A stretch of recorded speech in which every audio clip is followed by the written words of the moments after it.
दूसरा, government, state government, whether it is state government or government of India or any private agency, any private employer, the certificate will be completely eligible for employment. उसके लिए भी वैध होगा नौकरियों के लिए। हायर एजुकेशन, उच्च शिक्षा में संस्थानों में प्रवेश के लिए भी वैध होगा। और उन्होंने लिखा कि ये किस तरह होगा, जैसे CBSE है, इस तरह का एक वाक्य भी जुड़ा हुआ है। तो इसलिए पूरा वैधानिक बोर्ड है। और एक और बता दूं, अनिल शर्मा जी के लिए शायद एक आध दिन मैंने कहा होता है,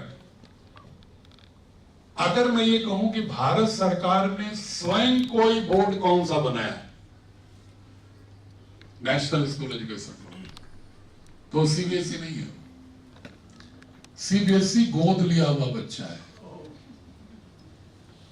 उसको उन्होंने गोद लिया, मतलब उसका जो जन्म हुआ भारत सरकार थी ही नहीं था,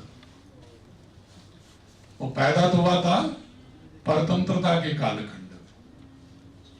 NCERT जरूर स्वतंत्रता के बाद आई, लेकिन वो परतंत्रता के कालखंड में भी पैदा हुआ। कालांतर में चूंकि CBSE NCERT के साथ मिलकर अच्छा काम की, तो भारत सरकार ने उसको अपनी पॉलिसीज के निर्धारण क्रियान्वयन के लिए एक मार्गदर्शक भूमिका में भी NCERT को और CBSE को रखा। लेकिन भारत सरकार ने किसी नोटिफिकेशन से बनाया हो बोर्ड शुरू में, NCERT तो बनाया, लेकिन CBSE पहले से बनी हुई थी। धीरे धीरे उसको पालित पोषित करते हुए धीरे धीरे उसको गोद लिया हुआ बच्चा स्वीकार किया। लेकिन भारतीय शिक्षा बोर्ड को भारत सरकार ने ही जन्म दिया है। और जो मॉडल बायलॉज जिसके तहत भारतीय शिक्षा बोर्ड बना है, वो भारत सरकार ने केंद्रीय मंत्री की अध्यक्षता में, केंद्रीय विधि मंत्री के संयोजकत्व में इसका क्या विधान हो कि एक ऐसा राष्ट्रीय स्कूल एजुकेशन बोर्ड बनाया जाए जिसका लक्ष्य रखा जाए कि आधुनिक शिक्षा के साथ भारतीय ज्ञान परंपरा का समन्वय हो। एक पूरी वैधानिक प्रक्रिया का पालन किया गया और with due legal diligence this board has been evolved through model bylaws enacted by government of India. इसलिए हम भारतीय शिक्षा बोर्ड तो सीधे सीधे उसका बच्चा है, और उसके बारे में आपके मन में लोगों के सवाल रहता है। मनोज शर्मा जी का जो असली बच्चा है उसको तो आप कहो कि पता नहीं ठीक है कि नहीं है, और जिसको गोद ले लें उसको कहो यही शर्मा जी का बच्चा है। टेट में यही हुआ ना। तो ये बोर्ड पूर्णतः वैधानिक है। और ये बोर्ड, एक बात और स्पष्ट कर दूं, किसी पंथ विशेष की प्रोन्नति के लिए, प्रचार के लिए नहीं है। किसी भी राजनीतिक दल के किसी एजेंडे को प्रभावी करने के लिए नहीं है। ये बोर्ड 140 करोड़ भारतीयों को एक साथ एकत्व के सूत्र में बांधकर भारत की मूल सांस्कृतिक आत्मा से जोड़कर उन्हें हर समकालीन समसामयिक दक्षताओं से संयोजित करके एक नेतृत्व परक मूल्यबोध और स्वभाव के साथ एक वैश्विक नागरिक के रूप में भारतीय दृष्टि से खड़ा करने का बोर्ड है। ये कोई किसी पंथ विशेष का नहीं है। धर्म का हो सकता है, तो इसके लिए आपको पहले खुद समझना होगा, इसके लिए बहुत समझिए कि पंथ और धर्म में क्या अंतर है। धर्म तो होता है कि जो, जैसे संविधान धर्म है हमारा। अगर आप सामान्य भाषा में कहूं तो आज के तारीख में अगर कोई पूछे कि धर्म क्या है राष्ट्र का, तो राष्ट्र का धर्म तो संविधान है। बाकी अन्य जितनी भी विश्वास पद्धतियां हैं, दर्शन हैं, सब उससे शक्ति ग्रहण करती है, अपना संरक्षण ग्रहण करती है। इसलिए वो पंथ निरपेक्ष है। सेकुलर का जो परिभाषा है वो पंथ निरपेक्ष है, धर्म निरपेक्ष नहीं। क्योंकि धर्म तो वो है जो धार्यति धर्म, जो समाज के संचालन के लिए धारणीय गुण और दक्षता होनी चाहिए, वो धर्म है। इसलिए किसी पंथ विशेष के लिए नहीं है। भारत की पूरी सांस्कृतिक यात्रा जो हजारों साल से चली आ रही है, उसकी जो मूल एकात्म भाव होने की जो प्रवृत्ति है, और स्वयं को जो मैं सुबह कह रहा था, मैं सिर्फ एक पंक्ति में उसको दोहराऊंगा, समझने की कोशिश करिएगा उसको। जब आप, भारतीय संस्कृति ये कहती है कि अपने जब स्व की परिभाषा करते हो कि आप कौन हो, को हम कस्मात कुताया, मैं हूं कौन, कहां से आया हूं, ये जो परिभाषा करने लगना, या अपने स्वयं का प्रकृति के साथ संबंधों की व्याख्या मीमांसा करने लगना, या स्वयं का किसी व्यक्ति, दूसरे व्यक्ति या समाज के साथ या समाज के बड़े वृत्त के साथ अगर संवाद करना, तो तुम्हारा ये जो संवाद में एक मौलिक तत्व, एक तात्विक दृष्टि होनी चाहिए तुम्हारे अंदर कि तुम्हारा स्व नितांत तुम्हारा वैयक्तिक भौतिक शरीर या मन नहीं है। ये तुम्हारा स्व भारतीय दृष्टि से ब्रह्मांड के सभी घटकों के साथ एकात्म भाव है। You cannot define your existence in Saulos. भारतीय दृष्टि और पाश्चात्य दृष्टि में यही अंतर है कि पाश्चात्य दृष्टि कहती है कि मनुष्य मनुष्य मनुष्य, और वो भी मनुष्य में भी इंद्रियां। हमारे अगर हम मनुष्य की बात करते हैं, अपने नितांत निज की बात भी करते हैं, तो क्या कहते हैं? इसमें अन्नमय कोश है, प्राणमय कोश का लेयर है, फिर मनोमय कोश है, फिर विज्ञानमय कोश है, फिर आनंदमय कोश है। हमारे अंदर भी 5 कक्ष हैं, ऑर्बिट हैं। सिर्फ इंद्रियां हम नहीं है, शरीर हम नहीं है, मन हम नहीं है, उसके परे हैं। ये भाव भारतीय दृष्टि देती है। तो जो आप स्वयं की व्याख्या करो या स्वयं से अन्य के साथ संबंध की व्याख्या करो, तो यह स्पष्टता होनी चाहिए भारतीय दृष्टि में कि किसी को पराया मत समझो। आत्मवत सर्वभूतेषु, ये हमारी भारतीय दृष्टि है कि सिर्फ मनुष्य के कल्याण तक सीमित रहोगे तो ये क्लाइमेट चेंज होगा, ये ग्लेशियर फटेंगे, तमाम समस्याएं विभीषिकाएं आएंगी, ग्रह नष्ट हो जाएगा। जब ग्रह ही नष्ट हो जाएगा तो मनुष्य क्या करेगा? लेकिन जब आपके मन में भाव होगा कि इस पृथ्वी पर या सौरमंडल के सभी ग्रह और पृथ्वी पर रहने वाले सभी जीव जंतु और नॉन लिविंग जो अजैविक पदार्थ हम कहते हैं, उन सबके साथ आपका अस्तित्व जुड़ा हुआ है। इसलिए ईशावास्यमिदं सर्वं यत्किंच जगत्यां जगत् तेन तत्तेन भुञ्जीता मा कृतः कस्य सिद्धः। जो 3 तत्तेन भुञ्जीता है वो भारतीय दृष्टि है। 3 तत्तेन भुञ्जीता भारतीय दृष्टि है। प्रज्ञानम ब्रह्मा, सत्यम ज्ञानम अनंत ब्रह्मा, अहम ब्रह्मास्मि तत्त्वमसि अयात्म ब्रह्मा। ये जो हमारे चारों वेदों के जो मूल वाक्य हैं, जो ध्येय वाक्य हैं, ये भारतीय संस्कृति है। और यही कहती है कि define yourself with reference to the all components of the cosmos, not in isolation, not in solos. और वो बात करते हैं इंडिविजुअल की, और इंडिविजुअल में भी इंद्रियों की। वो प्रकृति को दासी मानते हैं। और भारतीय दृष्टि क्या कहती है? माता भूमि पुत्रो हम पृथिव्या। ये बात और है, आजकल मां को भी लतिया के बाहर कर देते हैं, ऐसे लोग हैं समाज में। लेकिन मां की जो भूमिका है, तैत्तिरीय उपनिषद कहता है मातृ देवो भव, पितृ देवो भव, आचार्य देवो भव, अतिथि देवो भव।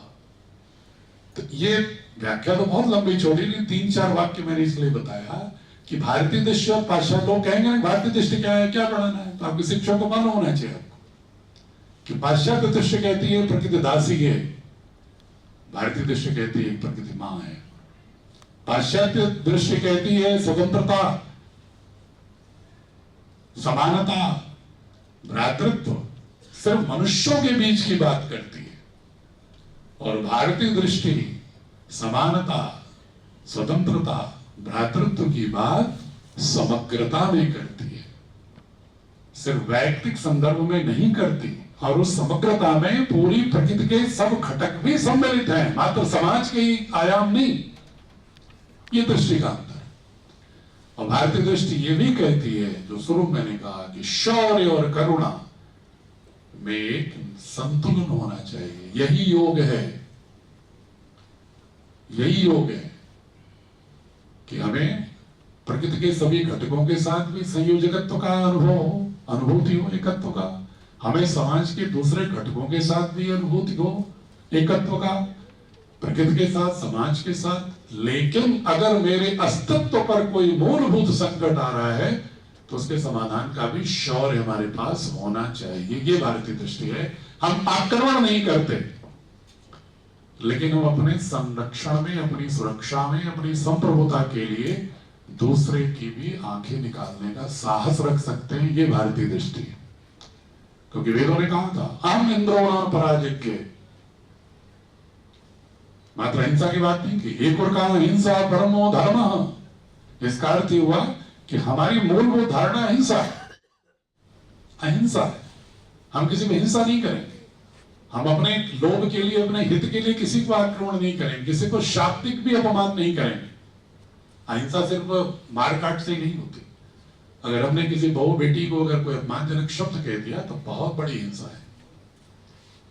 आप किसी अपने मित्र से भी, किसी परिचित से भी कोई अगर अपशब्द कहते हैं तो बहुत बड़ी हिंसा है। ये भी बच्चों को सिखाना है। तो अहिंसा परमो धर्म, लेकिन शौर्य कैसा होना चाहिए? अहम इंद्रो न पराजिज्ञ, कि मैं इंद्र हूं, मुझे कोई पराजित नहीं कर सकता। ताकि मेरे पर कोई आक्रमण करेगा तो मैं उसे पराजित करूं, लेकिन मैं आक्रमण नहीं करूंगा। वहां मैं अहिंसा है मेरे लिए दृष्टि। ये युग्म जो मूल्यों का है, ये हमारी भारतीय दृष्टि है। इसलिए दो चार मैंने मोटे मोटे उदाहरण इसलिए बता दिए कि अगर कोई पूछेगा आपसे कि भाई क्या है भारतीय शिक्षा बोर्ड में, क्या भारतीय दृष्टि है, क्या अंतर है पाश्चात्य दृष्टि में और भारतीय ज्ञान परंपरा में क्या है, वो हमारे विषय के लोग बताएंगे। कोई ऐसा विषय नहीं है जिसमें कि 11वीं शताब्दी तक दुनिया के शीर्षस्थ ज्ञान सर्जकों में भारत ना रहा हो। वो आपके हमारे पुस्तकों में मिलेगा। उसको विस्तार से बात करेंगे तो घंटों, दिनों, कई दिवस लग जाएंगे। एक एक विषय पर 6-6 घंटे भी कम पड़ते हैं मुझे बताने के कि कौन कौन सी ज्ञान परंपरा है। लेकिन आप हमारी पुस्तकों में धीरे धीरे पढ़ते जाएंगे तो थोड़ा थोड़ा आपको भाव आता रहेगा, उस ज्ञान परंपरा का बोध होता रहेगा और आपको गौरव महसूस होगा। और ये बताओ कि जो देश अपनी संस्कृति में, अपनी सांस्कृतिक यात्रा में गौरव नहीं अनुभव कर सकता, जो मैकाले ने ऐसा किया कि हम गौरव महसूस करना छोड़ दें, हम अंधविश्वासियों का, जादू टोनों का, मदारियों का देश मान लें अपने देश को, हमारे गौरव को, हमारे स्वाभिमान को मिटा दिया उसने। हमें नौकरी परक बना दिया, नेतृत्व परक बनने का अवसर ही नहीं दिया। उसको हमें पलटने की, शीर्षासन करने की आवश्यकता है कि नहीं है? बताओ कि पैकेज बनते रहोगे। इसलिए भारतीय शिक्षा बोर्ड जरूरी है। बस ये भाव देने के लिए मैं इतनी देर आपका समय लिया। और सुबह 5 बजे से भी आपके बीच में ही थे पूज्य स्वामी जी और हम भी। और स्वामी जी ने जो एक कहा है, जो कुछ लोग बाद में आए हैं, मैं उनसे शपथ कराना चाहूंगा कि दूसरों को बोलने से पहले खुद तो जुड़ो, दूसरों से जय से पहले खुद को जय करो। करेंगे तो कैसे जय करेंगे? योग और प्राणायाम से।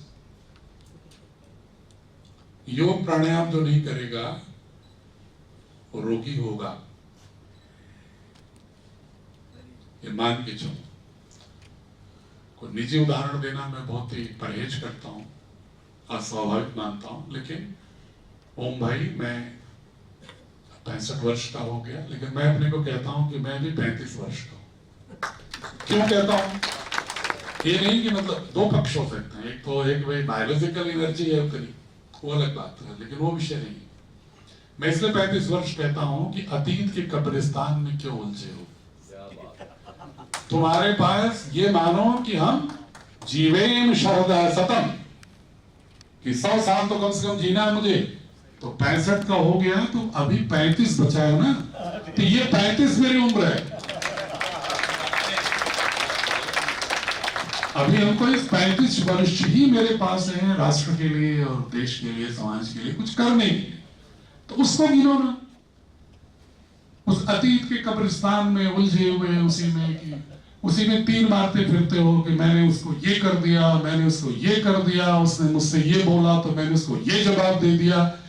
अनावश्यक शौर्य गाथाओं, गल्प कथाओं में अपनी ऊर्जा व्यय करने से अच्छा है कि देखो भविष्य कहां है, कितना तुम्हारा अपना भविष्य बचा है जो राष्ट्र के निर्माण में उसका सदुपयोग कर सकते हो।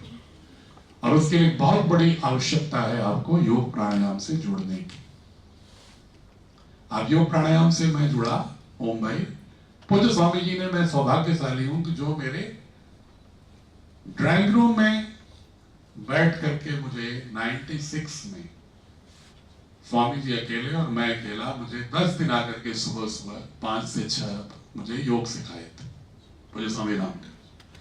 तो 96 से संबंध है मेरा, जब वो साइकिल से चलते थे और साइकिल से चल करके मैं हरिद्वार में तैनात था, मैजिस्ट्रेट था मैं, तो मेरे पास आते थे कि सिंह साहब आपको योग करना चाहिए, आप इतना अच्छा काम करते हो जनता के लिए, आपको स्वस्थ रहना बहुत जरूरी है। ये इनके अंदर पूरी शुरू से ही प्रतिबद्धता थी। मुझे प्रेरित किया उन्होंने कि आप योग नहीं करते हो, आप दौड़ते तो हो, योग नहीं करते हो। तो हमने कहा कि सिखा दीजिए। तो बोले आप तो आ नहीं पाओगे हमारे यहाँ, तो चलो मैं सुबह आपके यहाँ आके करा दिखाता हूँ। तो उन्होंने 8 दिन लगातार मेरे पास आके सिखाया 96 से। तब से मैंने योग प्राणायाम करना शुरू किया। कितनी भी व्यस्तता हो, 45 मिनट से 1 घंटे उस समय भी करता रहा। उसका परिणाम क्या हुआ, मैं अपना स्वतः का परिणाम बता रहा हूं आपको। क्योंकि हम लोग तो सार्वजनिक पदों पर हैं, कोई ऐसा तो नहीं कोई झूठ बोल सकता है। बंद गुफाओं के लोग झूठ बोल सकते हैं कि मैंने ईश्वर का दर्शन कर लिया, लेकिन जो आदमी सार्वजनिक जीवन में वो कैसे झूठ बोलेगा, उसको तो सब जानते हैं। और अभी जो कलेक्टर कमिश्नर रहा उसको तो गांव में जानते हैं, ये पब्लिक है सब जानती है। ये गाना है ना फिल्म का कि पब्लिक है सब जानती, तो झूठ तो नहीं बोल सकता। इसी आधार पर मैं कह रहा हूं कि मैं जब योग सीखा तो यंग था बिल्कुल, अभी यंग हूं, कोई बूढ़ा नहीं हूं, लेकिन मैं अधिक यंग था क्रोनोलॉजिकली भी। अभी बायोलॉजिकली यंग हूं तो क्रोनोलॉजिकली यंग था उस समय। जब योग प्राणायाम से ये प्रभाव हुआ कि मैं पूरे 35 वर्षों में एक भी दिन न बीमार हुआ, न मैंने कोई चिकित्सा अवकाश लिया, न मैंने सरकार से कोई चिकित्सा व्यय पर 1 रुपए डिस्बर्समेंट लिया, और इसके बाद तो सीधे सीधे आरोग्य धाम में आ गया। तो इधर भी 5 वर्षों से कुछ नहीं हुआ और 18 घंटे काम करता हूं। आप जैसे भी 5 बजे देखे थे मुझे, वैसे भी रात के 10 बजे मिलोगे तो मुझे भी आपको लगेगा कि ये तो ऐसे ही बोल रहे हैं, ये तो ऐसे ही काम कर रहे हैं। क्यों इनकी स्मृति है वंदना बार बार हमसे रोज जब मिलती थी पूछती है कि सर वो कुछ तरीका बताओ जैसे आपको इतनी चीजें याद रहती हैं। तो हमने कहा भाई मुझे नहीं मालूम, लेकिन अगर मैं गेस करूं, अनुमान लगाऊं तो शायद योग प्राणायाम, क्योंकि वो हमेशा हमारे जो ऑक्सीजन जो जाता है ना, वो बार बार हमारे न्यूरॉन्स को, हमारे सेल्स को काइनेटिक एनर्जी एक्टिवेट करती रहती है। उसके जो साइटोप्लाज्म में जो एमिनो एसिड्स के बीच जो दोनों एंटीडोट्स है ना, पॉजिटिव नेगेटिव, उसके बीच में जो काइनेटिक एनर्जी फ्लो करती है रिदम में, जब आप प्राणायाम करते हो रिदम में, तो काइनेटिक एनर्जी आपकी पूरी पूरी वाइब्रेंट रहती है और फिर आपके सेल को जो बूढ़ा नहीं होने देती। तो जब आपका सेल बूढ़ा नहीं होगा तो आप कैसे थकोगे। और मैं हर सोमवार को जल उपवास रहता हूं, कुछ नहीं लेता। मैं इसलिए अपनी तारीफ के लिए नहीं बता रहा हूं, मैं आपको इसलिए बता रहा हूं कि अगर चाहते हो कि किसी भी उम्र तक भी उत्पादक बने रहो तो ऋषियों की प्रज्ञा को मानो, इसलिए कह रहा हूं। मैंने थोड़ा पालन किया, ऋषि तो नहीं हो पाया, लेकिन मुझे उसका फल मिला मुझे, इसलिए मैं चाहता हूं कि उसको आप तक संप्रेषित करूं ताकि आप बच्चों को प्रेरित करो, स्वयं को भी जोड़ो इससे, तभी भारतीय शिक्षा बोर्ड से जुड़ने का उद्देश्य पूरा होगा। वरना फिर बाकी बोर्ड और हमारे बोर्ड में कोई अंतर नहीं रह जाए। कोई कहे कि भाई देखो ये विद्यालय, अच्छा वो जिसमें हर बच्चा योग करता है, जिसमें हर बच्चे को 5 प्राणायाम आता है, जो हर बच्चा 5 किलोमीटर दौड़ लेता है, जो हर बच्चा बारिश में भीगने के बाद 2-2 घंटे भी सर्दी जुकाम नहीं होता, जो बच्चा हीट वेव से नहीं घबराता, जो बच्चा कोल्ड वेव से नहीं घबराता। अच्छा बताओ कि कब काम करें भारत में? हम तो उस समय तलाशते थे कि कब विद्यालय खुले, थोड़ी सी गर्मी, heat wave heat wave heat wave, बंद करो बंद करो, रेफ्रिजरेटर में रखो बच्चों को, तो सड़ जाएंगे, खराब हो जाएंगे। कोल्ड वेव, फिर हल्ला शुरू हो गया, प्रदूषण प्रदूषण प्रदूषण, तीसरा हल्ला शुरू हो गया। अब मुझे तो समझ में नहीं आता, मदन मोहन जी, अवनीश जी, बताओ कि कौन सा दिन हम निश्चिंत रहें कि इस पीरियड में, इस अवधि में ठीक से पढ़ाया जाएगा। और अगर ऐसे ही पढ़ाया जाएगा तो देश विश्वगुरु नहीं हो सकता। जिन बच्चों में गर्मी को सहने का सामर्थ्य न हो, ठंड को सहने का सामर्थ्य न हो, झंझावातों को सहने का सामर्थ्य न हो, वो क्या टक्कर लेंगे दुनिया में, क्या पढ़ेंगे इस प्रतियोगी दुनिया में? वो तो चूचू मुरब्बा होंगे। बनारस में हमारे लोग शब्द प्रयोग करते हैं चूचू मुरब्बा। तो चूचू मुरब्बों से आप विश्वगुरु बनोगे, शौर्यशाली बनोगे। हमें प्रकृति के कठिन परिस्थितियों, झंझावातों में भी प्रतिरोधक क्षमता विकसित करने का सामर्थ्य देना होगा। उसका सीधा सा है योग और प्राणायाम, कुछ और नहीं चाहिए। आप बच्चे को 8 आसन कराना सिखा दो, 7-8, 5 प्राणायाम कराना सिखा दो, और उसका स्वभाव बना दो कि वो आधे घंटे जरूर करे। आप देखिए बच्चे को कोई भी असर नहीं पड़ेगा। शीत कांप जाए जिसके वजह से आत्म ठंडा पड़ जाता है। हाँ, बरखा से क्या डरने वाला? बिल्कुल सही है। तो यही सिखाया करो, इसी को जियो भी, इसे सिखाओ भी। समदोष समाग्निश्च समधातु मलक्रिय प्रसन्न आत्मेन्द्रिय मन स्वस्थ इति अविधीयते। ये वाक्य है हमारे ऋषियों का कि बच्चों कैसा बनाना है। समदोष समाग्निश्च समधातु मलक्रिय प्रसन्नात्मेन्द्रिय मन स्वस्थ इति अविधीयते। पाश्चात्य दर्शन में मनोविज्ञान, इमोशनल मैनेजमेंट, ये सब आया है 20वीं सदी में। फ्रैड, जब 19वीं सदी में फ्रैड की फिलॉसफी आती है साइकोलॉजी के, उसके बाद। और हमारे यहाँ ये 2500 साल पहले का ये सूत्र है कि जब तक कफ पित्त वात संतुलित नहीं होगा, जब तक 7 अग्नियां शरीर में संतुलित नहीं होंगी, जब तक 7 धातु संतुलित नहीं होंगे, टॉक्सिक शरीर के मल क्रिया सही नहीं होगी, और इतना ही नहीं, जब आत्मा, इंद्रियां और मन जब तक प्रसन्न नहीं होंगे तब तक आप स्वस्थ नहीं हैं। स्वस्थ होने के लिए सब चाहिए, और उसके लिए कौन कर सकता है? योग प्राणायाम बहुत छोटा सा साधन है, कोई बहुत ही बड़ा, मतलब खरीदना नहीं है कहीं मार्केट में, मैकडोनाल्ड नहीं जाना है इसके लिए, सबवे नहीं जाना है, कहीं किसी एलोपैथी की मेडिसिन में भी नहीं जाना है, कहीं अमेज़न में भी नहीं तलाशना है, कहीं नहीं तलाशना है आपको, कोई मार्केट नहीं इसकी। इसके बाद आप ही के पास इलाज है और जिसका कोई कीमत नहीं है, आपको खुद करना है। लेकिन हमारी तो आदत है ना दवा खाने की, जब तो दवा नहीं खाएंगे तो तक कैसे स्वस्थ होंगे?